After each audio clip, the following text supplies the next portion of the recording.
I'm doing a movie with Martin. Yeah. The movie's going good. So I walk in the trailer. I'm like, man, this must be the wrong trailer because there's a dress in here. Wow.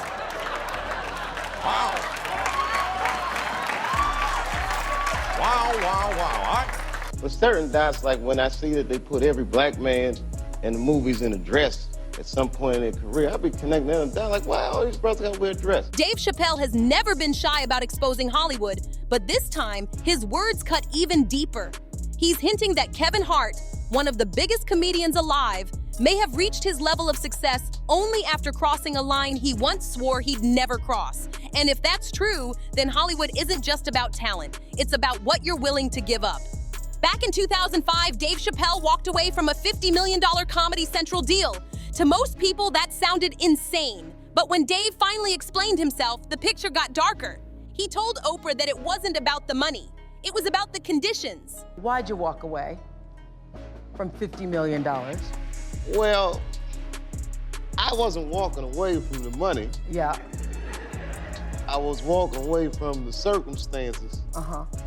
that were coming with the newfound plateau. The contract came with strings, and those strings were meant to control him. His image, his comedy, and even his principles. He said he saw what happens to entertainers when they reach that next level of fame, and it terrified him. I've heard the stories of what happens, and I've seen these kinds of things play out in front of me. Okay. When you say you heard the stories, what do you mean? What stories? I mean, you see before, look, Mariah Carey made a $100 million deal, and 3 months later, she's all of a sudden mysteriously crazy. Or Martin Lawrence punches through and he's waving a gun on the street screaming, "They're trying to kill me." Yeah. Yeah, we hear those stories. And it always happens around the time of their career with it crossing over the next plateau. Mariah Carey signs a massive deal, and suddenly the media calls her unstable. Martin Lawrence has a mental breakdown in the street screaming that someone's trying to hurt him. Dave saw those patterns and said, no thanks. He wasn't walking away from money. He was walking away from control. Now here's where it gets controversial. For years, there's been a conspiracy theory floating around that black male entertainers are pressured into putting on a dress before they can reach mainstream success. And not just any dress. The roles often exaggerate stereotypes, turning respected comedians into caricatures. What do you want, Shanae? Oh my goodness. If it isn't Little Miss Attitude, why are you always over here? It's not just one or two cases. Martin Lawrence, Tyler Perry, Jamie Foxx, Eddie Murphy. The list goes on. And when Dave himself was filming a movie with Martin, he walked into his trailer one day and found a dress hanging there. The writer comes in, I think he's the writer, he's like, Dave, listen, we got this hilarious scene where Martin's sneaking out of jail, so he disguises you as a prostitute. And he put this dress on, and what, a prostitute? Nah, I'm not doing that, I don't feel comfortable with that. That should have been in the discussion. What? You don't feel comfortable with it? I mean, it's a hilarious bit. All the greats have done it. So, well, if all the greats have done it, it's kind of hacky, right? You're a writer, so why don't we just not do it? Because I don't feel comfortable wearing a dress. Oh, come on, Dave, listen, we got it all set up. We're supposed to shoot. Every minute you waste costs this much money. You know, the pressure comes in. Only when he stood firm did they suddenly rewrite the entire scene in 10 minutes flat, which made Dave realize the dress wasn't essential to the comedy. The minute it was clear, I was adamant, I'm not wearing a dress, I'm not wearing the dress. All right, fine, think of something else. That comes back 10 minutes later, the whole new scene. Hot damn, how did you write the scene so fast? Sounds like somebody's trying to put young Dave in a compromising position. Oprah? It was a test. And what happened when Dave drew his line in the sand? The media went after him. And he said, what do you think my fans are gonna say when they find out you offered me 10% of what I made you? And they said, your fans will believe that you're a crazy crackhead by the time you get home. And my nigga got on a flight in LA, and by the time he got to Ohio, it was so. While he was in South Africa trying to escape the chaos, tabloids called him unstable, addicted, paranoid. They said he had lost his mind. But when he returned, Dave explained it simply. They wanted sketches that made people laugh at him, not with him. They wanted him to play roles that undercut his integrity. Saying no came with consequences. His reputation took a hit. People labeled him difficult. But Dave never wavered. For him, protecting his boundaries was more important than protecting a paycheck.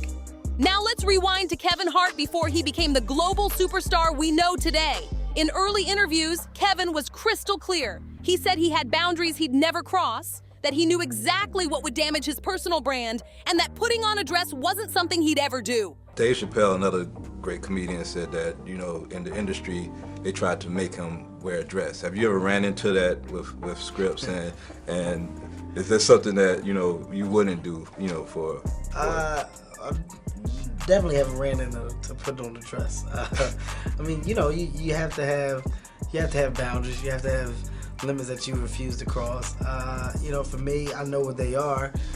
They've yet to been challenged, so I don't have to speak on them. I was asked to dribble a basketball on a talk show this morning. You look said good no to doing that. Not that that was a dress, but I was like, no, I'm gonna look stupid. At the end of the day, you got to know that you're a brand. I'm a brand. You need to protect your brand at all times. When things happen that can possibly affect your brand, your brand can be diminished, and you don't want that to happen. So fans respected that. They saw Kevin as a grinder, someone who came up through small comedy clubs, worked tirelessly, and stayed true to himself. His words sounded eerily similar to Dave's. Protect the brand, keep your integrity, and don't let Hollywood push you into things you don't believe in. But then, everything changed. In 2013, Kevin hosted Saturday Night Live, and during one of the sketches, there he was, in a dress. Wow. Wow, wow, wow. Fans who remembered his earlier words were stunned. Hadn't he just said a year earlier that he'd never do it? Suddenly, those promises of boundaries and protecting the brand looked like empty words. The backlash was immediate. Social media lit up with people accusing Kevin of selling out. They compared him directly to Dave. One refused, the other complied. One walked away from millions. The other seemed to lean in for even more. And here's where things get interesting. Right after that SNL moment, Kevin's career trajectory skyrocketed. Suddenly, he wasn't just the funny guy in rom-coms. He was headlining blockbuster movies with A-list co-stars. He landed Get Hard with Will Ferrell, The Wedding Ringer, Central Intelligence with The Rock, Jumanji, which became a global smash. He launched Heartbeat Productions, signed deals with Nickelodeon, Facebook, and YouTube, and became one of the most bankable comedians alive. Coincidence? Or was that the price of admission to the top tier of Hollywood? Compare that to Dave. He says no, and suddenly he's painted as unstable. His career stalls for years until he makes a triumphant return on his own terms. Kevin says yes, and Hollywood showers him with opportunities, sponsorships, and awards. It makes you wonder, is this about talent or compliance? Does Hollywood reward those who play along and punish those who resist? Kevin and Dave aren't the only ones speaking on this. Cat Williams has been blunt about what he calls Hollywood's secret society. According to him, entertainers are given choices: play along or prepare to be blackballed. He said it's not even about the dress itself. It's about crossing a boundary. Once you do it, you've shown you're willing to comply. And compliance gets rewarded. Refusal gets punished. Williams admitted he's been stung 1,000,000 times because he refused to play along. That's why he believes people like Kevin don't have to worry, because the system already knows he'll play ball. Some argue Kevin's success comes from pure hustle. He tours relentlessly, films non-stop, and runs his production company like a machine. To them, the dress theory is just conspiracy talk. But others see it differently. It's about promises made and then broken. It's about boundaries set and then crossed. They see Kevin's SNL sketch not as comedy, but as compliance, proof that success came with strings attached. One fan put it simply, it's not the dress. It's the fact that he said he wouldn't, then he did. That's the sellout part. So here we are. Dave Chappelle, the comedian who said no, walked away, and paid the price. Kevin Hart, the comedian who said yes and reached global superstardom. Was Kevin's rise just the product of hard work and charisma, or was it something deeper, a willingness to do what others refused? At the end of the day, maybe the real question isn't about Kevin or Dave at all. Maybe it's about Hollywood itself. What does it truly take to succeed at the highest level? Talent, dedication, or compromise? What do you think? Did Kevin Hart really cross a line he should have never crossed? Or is this all just conspiracy theories twisting coincidences into patterns? Let me know your thoughts in the comments.